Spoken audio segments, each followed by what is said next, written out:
bismillaahirraxmaanirraxiim duhur wanaagsan dhegaystayaal ku soo dhowaada qodobada wararka raadiyaha kulmiya maantana waxaa ugu dooroon qarax sababay dhimashiya dhaawac oo maanta ka dhacay barkaantarool oo ku taalla isgoyska sayidka ee magaalada muqdisho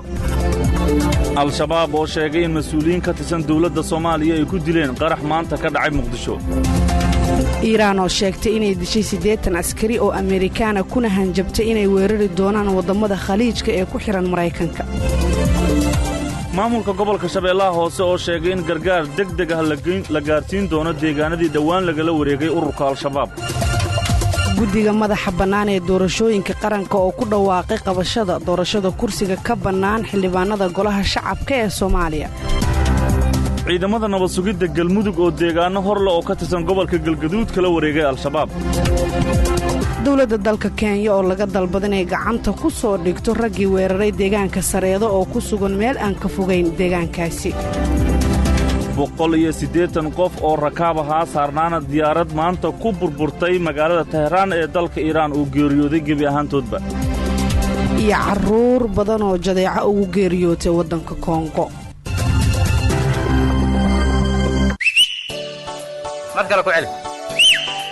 warbalii waran maxaan kaaga warramaa xaaladda dalka dee ma run baad rabtaa mise been run baan rabaa beenraad ma leh kulmiye ka dhegayso wayna kaa haddaba waa duhurnimo Arbaca ah 8 bisha koowaad sanada 2020 warka waxaa si wada jira u soo jeedinaya anigoo Amaala iyo waliba Axmed Saciid Axmed Maxamed ayaa soo saaray ku soo dhawaada warkiyo faahfaahsan aynu ku bilownay qarax sababay dhimasho iyo dhaawac ayaa barqanimadii maanta waxuu ka dhacay bar kontarool oo ku taala iskuulka sayidka ee magaalada muqdisho halkaas oo laga ilaaliyo ammaanka madaxtooyada Soomaaliya al-shabaab oo sheegtay mas'uuliyadda qaraxan waxay sheegeen inay ku dileen mas'uuliyiin ka tirsan dawladda federaalka Soomaaliya maxamed cali maxamed ayaa warbixinta warkan soo jeedinaya warar dheeraad ayaa ka soo baxaya qasaaraha ka dhashay qarax la sheegay inuu ahaa mid gari lagu dhajiyay oo abara 10kii baraqanimo oo 10 daqiiqo maanta ka dhacay kontaroolka sayidka ee laga ilaaliyay madaxtooyada Villa Soomaaliya iyadoo qaraxu u dhacay xilli ay saf ku jireen gaadiid lagu hubinayo kontaroolka waxaase sidoo kale isla wadadaasi isticmaala mootobajaajto loo ogol yahay mashquul aad u badan ayaana goobta ka jiray gaariga qaraxa ayaana ilaa haatan la shaacin nuuciisa hasaatee waxaa la tilmaamay in gaarigu ka mid ahaa gawaaridii safka hubinta ku jiray qasaare isugu jira dhimashiyo dhaawaca ayaa ka dhashay qaraxaasi ugu horeen waa kan goobjoogahan oo ka waramaya sida ay wax u dhaceen qaraxaas taag oo 3 saac iyo wax la jooga dhacay agaaraha sidka dad dhaawac far badan ayaa ku dhigay gaariyaal badan ayaa ku dhaawacmay badan dadka xataa waa la qaaday way ku dhamaadeen bila macna lama soo koob karo laakiin waa badina waa la qaaday wixii gaari ku dhintay dan wixii oo dhaawac meelaha ku dhacay wixii oo dhinteen wixii iska markay ma soo dhacay goobjoogahan oo maaday saraakiil ka tirsan booliiska Soomaaliya ayaa radio kulmiye u sheegay in gaarigan ay tuhunsan yihiin inuu watay qof ka tirsan shaqaalaha dawladda isla mar ahaantaasina baaritaan lagu hayo afayeenka maamulka gobolka Banaadir Saalax Xasan Cumar ayaa warbaahinta kula hadlay goobta qaraxa ka dhacay waxaana uu xaqiijiyay dhimashada 3 qof iyo dhaawaca 6 qof oo dhamaantood ama shacab u badnaa halkan aanu joogno ee ah jagboontiga laga ilaaliya jagboontigan kale ee sayidka oo udub dhaxaad u ah jagboontiga weyn ee laga ilaaliyo madaxtooyada ayaa gaari waxyaabaha qarxa ee lagu soo dhajiyay oo ku qarxay iyadoo ay halkan ay joogeen gawaari kale oo fara badan xilligaasna ay ahayd marka xilli ay dadyooga kala duwanay shaqooyinka u socda ay u sii rabaxayeen shaqooyinkooda runtii waxaa ka dhashay qasaaro dhaawacyo iyo dhimasho isugu jira inta dhimatay Allah u naxariisto inta dhaawacana waxaan u rajaynaynaa inay caafimaad degdeg ah helaan tirada inta dhimatay hadda la haayo waa ilaa 3 qofood inta dhaawacantayna waa ilaa 6 qofood dadkii dhaawacmayna waxaa loo qaaday goobihii caafimaadka goobtana hadda sidaan u joogno shaqooyin ayaa ka socota waxaan rajaynaynaa saacadaha soo socdana inuu si caadi ah ku soo noqdo ila caafimaad oo aan soo xiganayna ayaa inoo sheegay dhimashadu ay tahay 4 qof halka dhaawacuna uu yahay 15 qof oo 3 ka mid ah yihiin haween Bile Ismaaciil oo ahaa agaasimo ka tirsan wasaaradda haweenka ayaa dadkii ku dhintay qaraxaasi maanta ka mid noqday gudoomiyaha aqalka sare Cabdi Xaashi Cabdullaahi ayaa isbitaalka Digfeer haatana loo yaqaan Erdogan ku booqday ku-xigeenka aqalka sare oo qaraxaasi maanta ku dhaawacmay afayeenka maamulka gobolka Banaadir Saalax Cumar Xasan ayaa mar kale shaaca ka qaaday in baaritaan lagu hayo gaariga qaraxay sida uu ku soo gaaray halkan isla mar ahaantaasina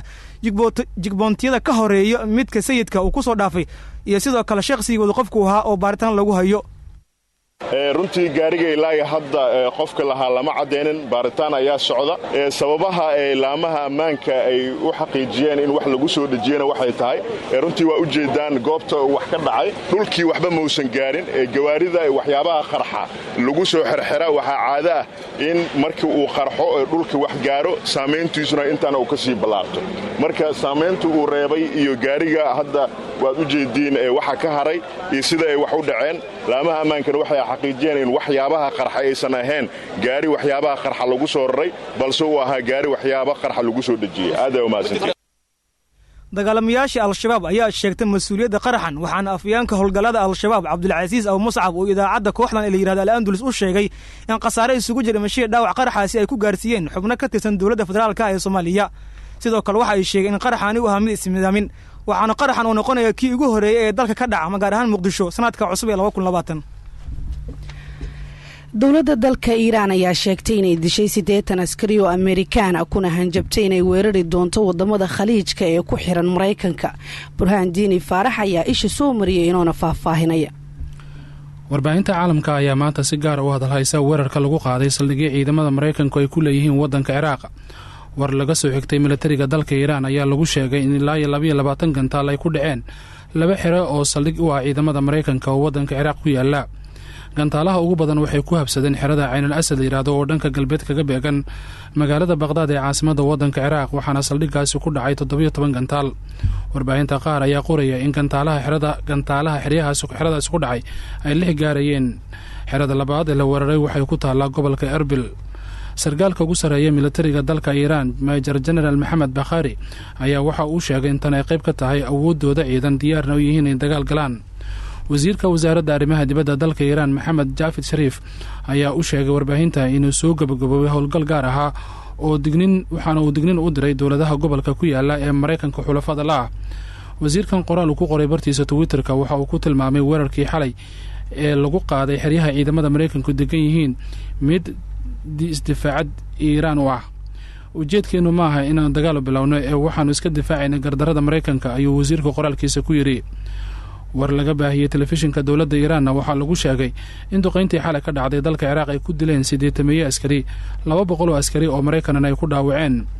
weerarkan waxaa lagu sheegay in xukuumadda Tehran ay diyaarisay warkan waxaa sidoo kale lagu sheegay in xukuumadda Tehran ay diyaarisay gantaalo kale oo lagu weerari doono Israa'iil iyo dowladaha Carabta qaarkood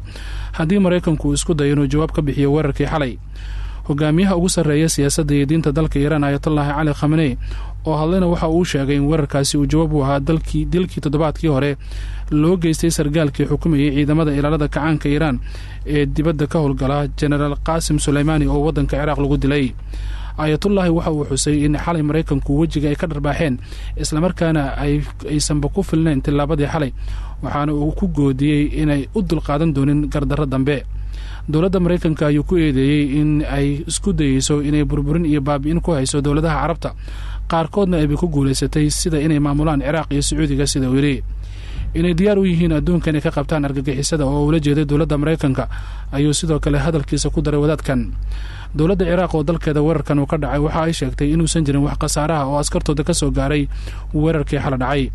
Mareykanku waa uu qirtay in xiriir ciidamadiisu ay ka degan yihiin dalka Ciraaq la weeraray hase ahaatee khasaaraha waa uu ka gaabsaday madaxweynaha wadanka Mareykanka Donald Trump barihiisa bulshada waxa uu ku qoray in xaaladdu hadda wanaagsan tahay qiimeyn kadibna ay warbaahinta la wadaagi doonaan faahfaahin dheeraad ah Mareykanka gobolka bariga dhexe waxaa ka jooga ilaa 6,000 oo askari askarta ugu badanna waxaa ka jooga ilaa 60,000 oo askari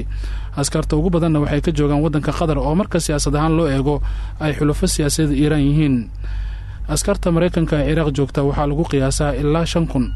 sidoo kale afayeen u hadlay dowladaha Jarmalka iyo Denmark oo askar ay ku joogeen xeryaha la duqeeyay ayaa iyana sheegay in askartooda ay bad qabaan xiisad kacsan ayaa ka jirta gobolka oo dhan waxaana heegan la geliyay ciidamada jooga saldhigyada dowladaha reer galbeedka ee gobolka ku leeyihiin waxaa aad loo sugayaa jawaabaha ay bixiyaan madaxweynayaasha Iiraan iyo Mareykanka oo labaduba ballan qaaday inay warbaahinta xogo kale la wadaagaan dowladaha caalamkana badankood walaac badan ay ka muujinayaan xaaladda gobolka waxaana ay codsanayaan in xiisadda halkan lagu damiyo burhaan waa mahadsan tahay maamulka gobolka Shabeellaha Hoose ayaa sheegay in gargaar degdeg ah la geyn doono deegaanadii ugu dambeeyay ee dhawaan lagala wareegay ururka Al-Shabaab kuwaas oo ka tirsan gobolka Shabeellaha Hoose Cabdiweli Cali online ayaa warkan soo diray gudoomiyaha gobolka Shabeellaha Hoose Ibrahim Aadan Cali Najax oo saxaafadda kula hadlay degmada Afgooye ee gobolka Shabeellaha Hoose ayaa sheegay in dhawaan adeegyada dawliga ah laga hirgelin doono goobihii u dambeeyay ee ciidanka dawladda kala wareegeen al-shabaab. waxa uu ugu baaqay dadka deegaanadaas in la shaqeeyaan ciidamada dawladda sidaas si la mid ahna dawladda ay soo gaarsiin doonto gargaar nooc walba leh. waxaan rabaa inaan idin sheego dawladda Soomaaliyeed iyo maamulka ee Koonfur Galbeed Soomaaliya muddadii ay idinka maqanaayeen shacabku waxaan rabaa inay ogaadaan waxa laga leeyahay maqnaashaha waa hal shay. dawladda hadday idinla joogto waxay idinka difaacaysaa kooxaha nabadiidka ah ee habeenii maalin u ooman dhiiggiinni inay si bilaash ah ku daadiyaan. markay idinka maqan tahayna waxay idinkugu maqan tahay inay adeeg bulshada idin soo gaarsiiso oo gargaar leh oo caafimaad leh oo waxbarasho leh. dadka marka waxaan rabaa inay dawladooda markay ka maqan tahay in markay la joogtaba isku si ay u arkaan maxaa yeelay labada jeerba ayada ayay u adeegayaan. Cabdiwali Cali online shabakada wararka kulmiye gobolka Shabeellaha Hoose. guddiga madaxa bannaan ee doorashooyinka qaranka ayaa ku dhawaaqay qabashada doorashada kursiga ka bannaan xildhibaanada golaha shacabka ee Soomaaliya sidoo warkani ku faahfaahinaya wariyahayaga Yoonis Duraan Cali. guddiga madaxa bannaan ee doorashooyinka qaranka ayaa waxay shaaciyeen in 12 bishan la qaban doono kursi ka bannaan kuraasta xildhibaanada golaha shacabka ee baarlamaanka Soomaaliya deegaan doorashadiisana ay tahay maamulka Jubbaland. kursigan waxaa ka geeriyooday allaha u naxariistay xildhibaan Saqar Ibraahim Cabdalla ahaana sidoo kale wasiir ku-xigeenkii wasaaradda shaqada iyo arrimaha bulshada oo ku geeriyooday weerarkii qaraxa iyo dagaalka xigay dagaalamayaal ka tirsan al-shabaab ay ku qaadeen 23 Maars sanadkii 2019 xarumaha wasaaradaha shaqada iyo arrimaha bulshada iyo tan howlaha guud ee xukuumadda Soomaaliya. guddiga madaxa bannaan ee doorashooyinka qaranka ayaa waxay shaaciyeen in dhawaan doorashada kursiga ay ka dhici doonto magaalada Kismaayo ee caasimadda kumeel gaarka ah ee maamulka Jubbaland. guddigan ayaa faray ergada kursigan musharaxiinta iyo oday dhaqameedka beesha inay u diyaar garoobaan doorashada kursigan. sidoo kale guddiga ayaa ka dhawaajiyay inay soo dhameystireen howlihii u diyaar garowga doorashada kursigan uu ka geeriyooday allaha u naxariistay xildhibaan Saqar. markan haddaan eegno gobolka Galgaduud ciidamada nabad sugidda Galmudug ayaa deegaano horle waxay kala wareegeen ururka al-shabaab deegaanadaasi hore ay u joogeen shabaabku. Maxamed Cabduuli Tooxo ayaa warkan ka soo diray magaalada Dhuusamareeb. cutubyo ka tirsan guutada 13aad ee qaybta 12aad iyo sidoo kale ciidamada nabad sugidda iyo sirdoonka qaranka Soomaaliya ee ka howlgala deegaanada Galmudug ayaa gaaray deegaanka Galqoryaale iyo sidoo kale deegaanka Ceelbaxa iyo Gool-Goole oo ka wada tirsan gobolka Galgaduud ee bartamaha Soomaaliya oo dhawaana dagaalamayaal ka tirsan al-shabaab ayaa dad ku dhibaateeyeen. ciidamada qalabka sida ayaa xaqiijiyay gacankoynta deegaanadaasi iyadoo saraakiisha ciidanka oo dadka shacabka la hadlayay waxay u sheegeen inuu soo dhamaaday waqtigii laga cabsan lahaa dagaalamayaasha al-shabaab. taliyaha guutada 13aad Jenaraal Cabdiraxmaan Mucallin Maxamuud Timadheere ayaa sheegay in ciidamada qalabka sida ay diyaar u yihiin ilaalinta nafta iyo sidoo kale maalka shacabka Soomaaliyeed isla markaana ay ka go'antahay in cadowga ay ugu tagaan meelaha yaryar ee ay ku dhuumaalaysanayaan sida uu hadalka u dhigay. ciidamada dawladda federaalka Soomaaliya ee ku sugan deegaanada maamulka Galmudug ayaa muddooyinka ugu dambeeyay waxay wadeen howlgallo ka dhan ah dagaalamayaasha al-shabaab iyadoona ciidamada nabad sugidda iyo sirdoonka qaranka Soomaaliya maalmo ka hor deegaano hoostaga degmada Guraceel ay kala wareegeen dagaalamayaasha al-shabaab isla markaana ay dib ugu soo laabteen deegaanadaasi dadkii awal ka barakacay iyagoo ka cabsi qabay inay waxyeeleeyaan dagaalamayaasha al-shabaab. Maxamed Cabduuli Tooxow, idaacadda Kulmiye, Dhuusamareeb. dowladda dalka Kenya ayaa laga dalbaday inay gacanta ku soo dhigto raggii weeraray deegaanka Sareedo oo ku sugan meel aan ka fogeyn deegaankaasi. Maslax Abuukar Xaaji ayaa warkan inoo faahfaahinaya. gudoomiyaha ismaamulka Gaarisa Cali Bunow Qorane ayaa si kulul u cambaareeyay weerarkii habeen hore lagu qaaday tuulada Sareedo ee deegaanka Dhadhaab oo ismaamulkiisa hoos timaada ka oo ay ku geeriyoodeen arday wax ka baranaysay iskuul halkaasi ku yaala oo tiradoodu ay dhammeed 4 isla markaana lagu burburiyay mid ka mid ah anteenooyinka shirkadda isgaarsiinta Safaricom. falkaasi ayuu ku tilmaamay mid si wuxuushnimo ah loo fuliyey isagoo dhanka kale tacsi u diray qoysaskii ubadkooda halkaasi ku waayey. waxa uu sidoo kale gudoomiyaha ismaamulka Gaarisa shaaca ka qaaday inay qasab tahay in loo midoobo ka hortaga sida uu hadalka u dhigay ololaha burburinta ee naceebka ku salaysan ee kooxaha argagixisada ay ka bilaabeen dalka Kenya.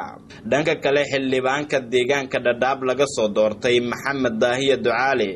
ayaa ugu baaqay shacabka deegaanadiisa ku nool inay la shaqeeyaan laamaha amniga si looga hortago weerar kale oo ka dhaca halkaasi.